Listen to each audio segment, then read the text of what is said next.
Hello বন্ধুরা, শ্রীশ কিচেনে তোমাদের স্বাগত। কেমন আছো তোমরা সবাই? আচ্ছা, তোমরা একটা কথা বলো তো, কার কার তোমাদের চটপটি বা ঘুগনি খেতে খুব ভালো লাগে? আমার তো খুবই ভালো লাগে।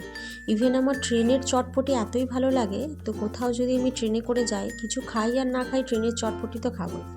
তো আজকে খুব ঘুগনি খেতে ইচ্ছা করছিল, তো যেই ভাবা সেই কাজ। আমি মটরটা আগে থেকে ভিজিয়ে সিদ্ধ করে রেখেছি, মটর আর আলু। তো আমার কর্তামশাই যখন শুনলো যে ঘুগনি বানাবো আজকে রাতে, তো উনি তো বললেন যে ঘুগনির সাথে লুচিটা অবশ্যই চাই।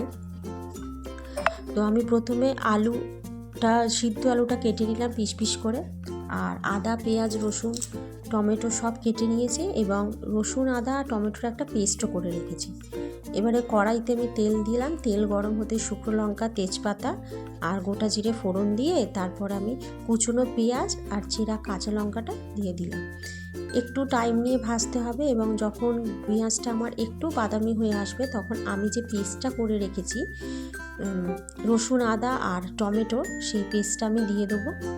এছাড়া আমি টমেটো কুচিও ব্যবহার করি, কারণ আমার মনে হয় যে টমেটো পেস্ট এবং টমেটো কুচি দুটোই ব্যবহার করলে একটু যেন টেস্টটা অন্যরকম হয়, এটা আমার ধারণা। তো এরপর আমি টমেটো কুচিটাও দিয়ে দিলাম। দেওয়া হয়ে যেতে আমি যে সিদ্ধ আলুটা টুকরো টুকরো করে কেটে রেখেছি, সেই সিদ্ধ আলুটাও আমি এর মধ্যে দিয়ে দেবো এবং একটু টাইম নিয়ে ভালো করে ভাজবো।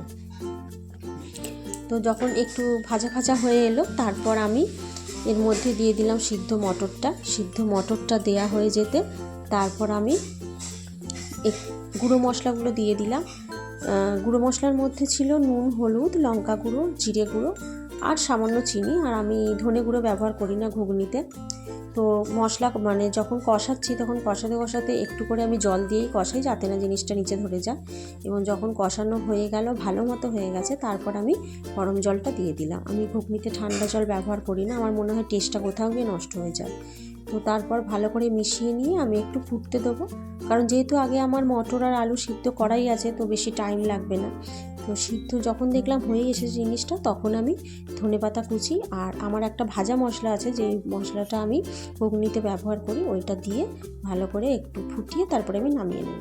তো আমার ঘুগনি রেডি। এরপর আমার আগে থেকেই মেখে রেখেছিলাম আটা ময়দাটা, তো গরম গরম লুচিটাও ভেজে নিলাম ফুলকো ফুলকো। তো একদম আমার রেডি হয়ে গেল ঘুগনি আর লুচি আজকে রাতের ডিনারের জন্য।